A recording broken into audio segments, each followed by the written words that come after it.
Welcome to Threshold, a place where we explore the sacred in the ordinary and the beauty in the in-between. I'm Molly Wilcox. I'm a wife, a mom, a writer, and your guide as we step over life's thresholds together. Whether you've been reading my newsletter for years or you're just discovering Threshold here, I'm so glad that you're listening. Together, we reflect on faith, creativity, and the small but meaningful ways we're being transformed in the everyday.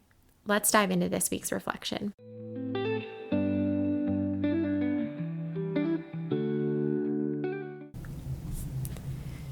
There's a kind of noise I can't unhear anymore.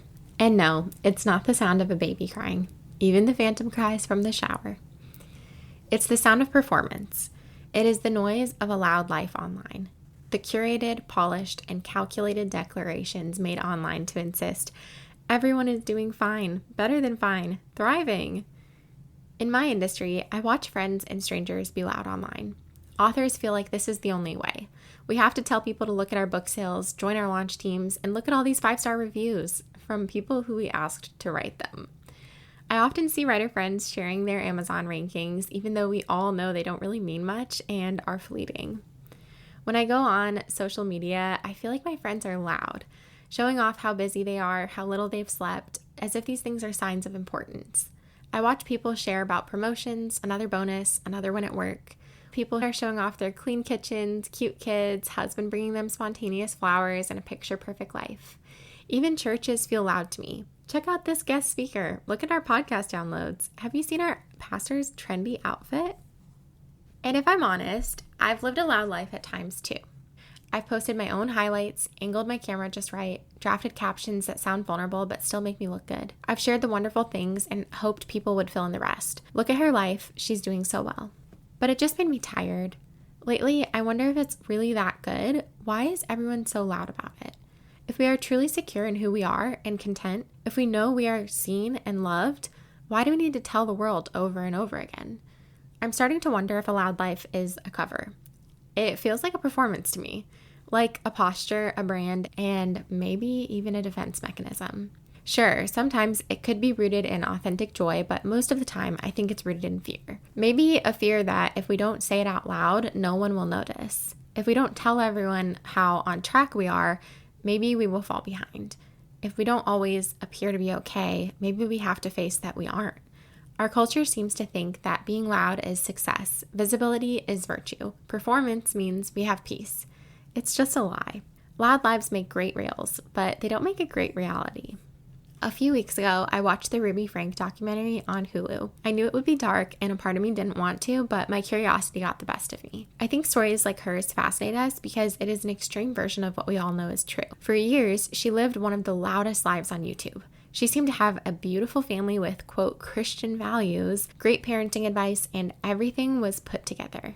The behind-the-scenes footage showed just how devastating the real life was behind the loud life that was captured, curated, and sharing only a tiny fraction of a story that was far from the truth. And yes, she will be spending the majority of her real life in prison.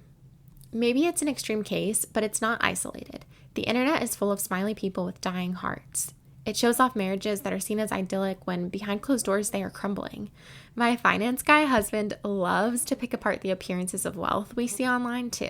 A hilarious example of this was a Christmas haul done by a college girl whose entire brand was built off of being viewed as wealthy. Her haul was mostly of fake designer items, and the internet learned she didn't really live the daddy's money lifestyle that she showed off online. Loud doesn't mean true. I don't use this word lightly, but there is something demonic about the pressure to live a loud life. The spiritual pull to promote ourselves, to climb higher, to be admired, it's nothing new. It's nothing new. It is as old as Eden. Satan doesn't need us to be evil and living in a, quote, big sin. Sometimes he just needs us to be self-absorbed, focusing on showing off how good we are so we miss out on how good God is. We stop worshiping God and we start worshiping ourselves subtly as we worship how we are viewed. If we are busy building a platform, we can't be tending to the ground of our soul. If we are loud, focused on what we are going to say, we don't have time to listen. If we are well liked and admired, we don't feel the need to live a repentant life. And maybe this is why the words of 1 Thessalonians 4:11 keep hitting me so hard lately. Make it your ambition to lead a quiet life, to mind your own business, and to work with your hands. It sounds so countercultural, when we are often minding everyone's business by keeping tabs on acquaintances online from 10 years ago and trying to tell everyone about how great our life has turned out.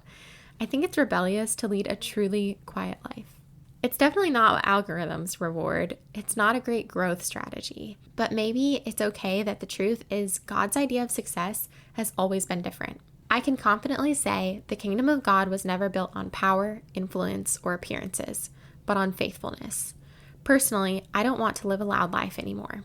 A part of me used to love the external validation I got from social media.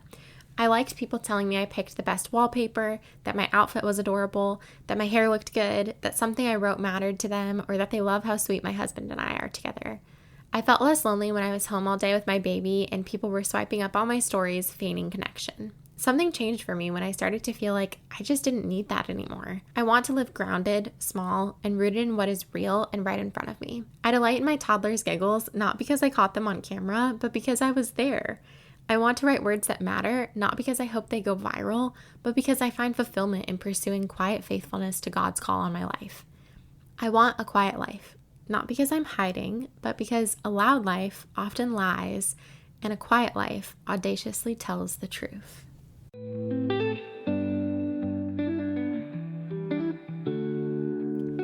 Thanks for spending time with me today on Threshold.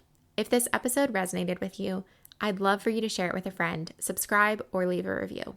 It all helps so much.